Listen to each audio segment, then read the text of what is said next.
വെക്കാം. ഒരു പുറത്ത് ചങ്സ് മൂക്കിൽ പീടിക സ്പോൺസർ ചെയ്യുന്ന ചന്ത വ്യവസായി തന്നെ ഈ പടക്കളത്തിലേക്ക് നടന്നു കയറുന്ന ചെമ്പട കൂട്ടങ്ങളത് യുവതാര നടുവിൽ കണ്ണൂരിന്റെ പോരാട്ട വീരത്തെ കൈകാലുകളിലേക്ക് ആവാഹിച്ചെടുത്ത്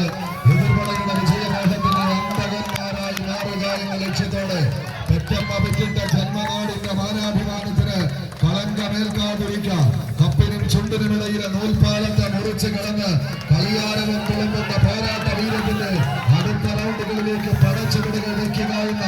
ഒറ്റ ലക്ഷ്യത്തോടെ പിടിമുറുക്കി കടന്നു പോകുന്ന 14 പടയാളികൾ ചന്ദനമണിക്കെട്ടിലെ ചിന്തോടുകളിൽ ചിറ്റാണിയിട്ട് വെണ്ണക്കല്ലുകൊണ്ട് ഭൂലോകത്തെ